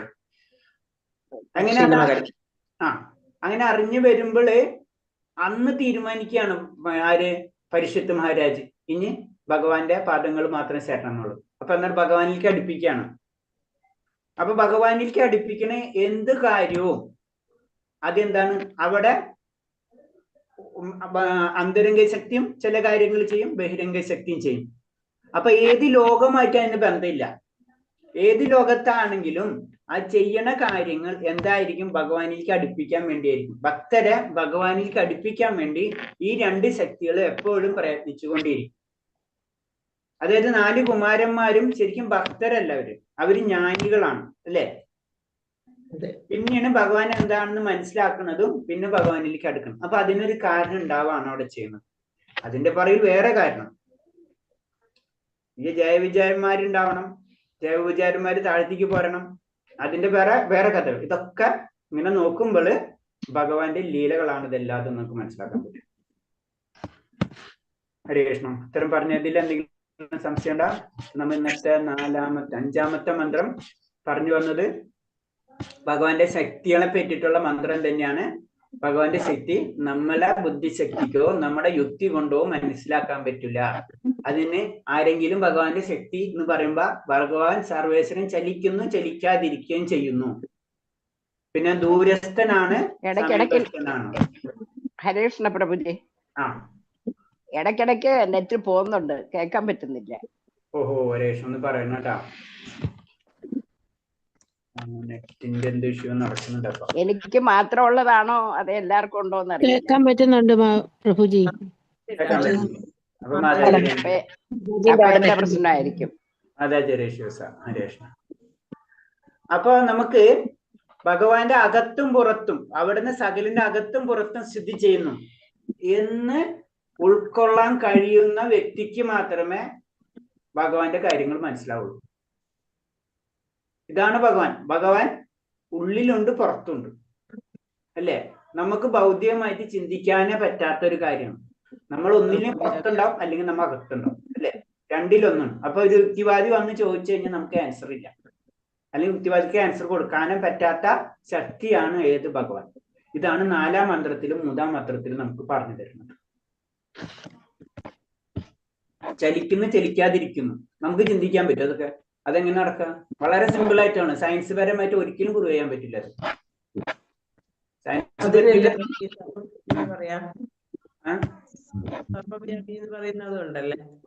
എന്താ മാതാജി? ഭഗവാൻ സർവ്വവ്യാപിയാണെന്ന് പറയുമല്ലോ. ആ, സർവ്വവ്യാപിയാണെന്നും പറയാം. സർവ്വവ്യാപിയാണ്, സർവ്വവ്യാപിയാണ്. ആ സർവ്വവ്യാപിയായിട്ട് ഭഗവാൻ നമ്മുടെ ഉള്ളിൽ പരമാത്മാ രൂപത്തിൽ ഇരിക്കുന്നുണ്ട്. ആ സർവ്വവ്യാപി ഭഗവാൻ നമ്മളിൽ ജീവാത്മാവായിട്ട് ഇരിക്കുന്നുണ്ട്. ആ സർവ്വവ്യാപി ഭഗവാൻ നമുക്ക് പ്രകൃതി സൃഷ്ടിച്ചു തന്നിട്ടുണ്ട്. അതാണ് നമ്മൾ ഈ ബ്രഹ്മം എന്ന് പറയുമ്പോ പല രീതിയിൽ നമുക്ക് എടുക്കാം എന്ന് പറഞ്ഞത്. അതാണ് മോളിത്തെ ലെവലിലുള്ള ആചാര്യന്മാരുടെ ലെവലിലുണ്ടല്ലോ, ദ്വൈത അദ്വൈതവാദികൾ എന്നൊക്കെ പറയുന്ന അവരെ പല ലെവലുകളുണ്ടല്ലോ, സ്കോളേഴ്സ് എന്ന് പറയാം നമ്മളെ രീതിയിൽ. അവര് തമ്മിലുള്ള ഡിബേറ്റ് അല്ലെങ്കിൽ ഡിസ്കഷൻസ് ഇതൊക്കെയാണ്. അത് അവര് തർക്കിച്ച് എന്താണ് ജയിക്കാനല്ല, അറിയാൻ വേണ്ടിയിട്ടുള്ള കാര്യങ്ങൾ അവർ അങ്ങോട്ടും ഇങ്ങോട്ട് സംസാരിക്കുമ്പോഴേ ഇതിന്റെ ഇങ്ങനത്തുള്ള കാര്യങ്ങൾ ഉണ്ടല്ലോ, അപ്പൊ ഇതെന്താണ് ശരിക്കും ചൈതന്യ മഹാപ്രഭു ഇങ്ങനെ തർക്കങ്ങളിൽ ഏർപ്പെടുന്ന പല കാര്യങ്ങൾ കാണാൻ പറ്റും. എന്നിട്ട് അവർക്ക് ഇങ്ങനെ ഓരോ കാര്യങ്ങൾ പറഞ്ഞു കൊടുക്കുന്നുണ്ട്. അങ്ങനെ അവർക്ക് അത് മനസ്സിലാവുന്നുണ്ട്. പിന്നെ അവര് ഭഗവാന്റെ ആ രൂപത്തെ ആരാധിക്കാൻ തുടങ്ങണ പല കാര്യങ്ങളും ഭഗവാന്റെ ചൈതന്യ മഹാപ്രഭുവിന്റെ കഥകളിൽ നമുക്ക് ഗ്രന്ഥങ്ങളിൽ ചൈതന്യ ചരിതാമൃതത്തിൽ കാണാൻ പറ്റും. അപ്പൊ അതിന് പറഞ്ഞ ഭഗവാന്റെ ശക്തിയെ പറ്റി ദൂരത്താണ്, അതിനെ പറ്റിയുള്ള ഡീറ്റെയിൽ ആയിട്ട് ഇങ്ങനെ പറഞ്ഞു വരാണ്. ഭഗവാന്റെ രൂപത്തെ പറ്റി പറയാണ്, ഭഗവാന്റെ രൂപമുണ്ടെന്നും എന്നുള്ള കാര്യങ്ങളൊക്കെ ഇതിന് പറഞ്ഞു തരുന്നത്. പിന്നെ ഭഗവാന്റെ ബ്രഹ്മം, ആ ബ്രഹ്മത്തെ പറ്റി പറയുന്നുണ്ട്. ഭഗവാന്റെ പ്രകാശ വലയാണ് ശരിക്കും ബ്രഹ്മം. അത് പറഞ്ഞപ്പോൾ ഞാൻ പറഞ്ഞത് നമ്മളെ ഭൗതിക ലോകം എന്ന് പറഞ്ഞത് 1/3 ബാക്കിയുള്ളതൊക്കെ ഭഗവാന്റെ ശക്തികളാണ്. ഈ 1/1 എന്ന് പറയുമ്പോൾ തന്നെ നമ്മൾ ചിന്തിക്കണം, 1/1 എന്ന് പറഞ്ഞ ഈ അനന്തകോടി ബ്രഹ്മാണ്ടങ്ങളാണ് ഈ 1/1. മനസ്സിലായ? അനന്തകോടി ബ്രഹ്മാണ്ടങ്ങള് ഭഗവാന്റെ 1/1 ഈ അനന്തകോടി ബ്രഹ്മാണ്ടത്തിൽ ഒരു ബ്രഹ്മാണ്ടത്തിന്റെ അധിപനാണ് നമ്മളെ ബ്രഹ്മാവും 4. അതുപോലെ എത്ര ബ്രഹ്മാണ്ടങ്ങളുണ്ട്, അതുപോലെ എത്ര ബ്രഹ്മദേവന്മാരുണ്ട്. അവിടെ ഒക്കെ ഇരുട്ടാണ്. കാരണം ആ പ്രകാശത്തെ ഒരു പറയില്ല, ശരിക്കും നമ്മുടെ നാളികേരം എന്ന് പറഞ്ഞ പോലെ അതിന്റെ ഇരുട്ടിന്റെ ഉള്ളിലാണ് നമ്മൾ ഇരിക്കുന്നത്. ആ പ്രകാശത്തെ കടത്തിവിടൂല ഭഗവാന്റെ. പിന്നെ നമ്മൾ ഇതിന്ന് പുറത്തേക്ക് കടക്കണം. ആ പുറത്തേക്ക് കടക്കുമ്പോഴാണ് ഈ ഭൗതിക ലോകം വിട്ട് നമ്മൾ പുറത്തേക്ക് കടക്കുമ്പോഴാണ് നമ്മൾ പറഞ്ഞിട്ടുണ്ട് വിരജാനദി. നമ്മൾ പറഞ്ഞിട്ടില്ല വിരജാനദി. ആ വിരജാനദി കടത്തിയാണ്. അത് ശരിക്കും ആത്മീയതയല്ല, ഭൗതികതയല്ല, അങ്ങനത്തെ ഒരു അവസ്ഥ വരും. അത് കടക്കുമ്പോഴാണ് ശരിക്കും നമ്മൾ ആത്മീയ ലോകത്തിലേക്ക് കടക്കാന്ന് പറയുന്നത്. അതിലാണ് പിന്നെ എന്താന്ന് പറഞ്ഞ ഇങ്ങനെ അഗ്നി, വായു എന്നൊക്കെ പറഞ്ഞ ലെയേഴ്സ് ഉണ്ട്. ആ ലെയേഴ്സ് ഒക്കെ നമ്മൾ കടക്കണം.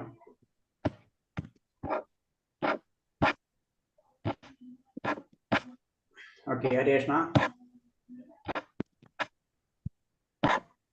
വേറെന്തെങ്കിലും സംശയങ്ങളുണ്ടോ അതിന്? പ്രഭുജി ഈ രൂപം ഭക്തന് കൊടുക്കുന്നതല്ലേ പ്രാർത്ഥിക്കാനും എന്താ മാതാജി, ഞാൻ കേട്ടില്ല.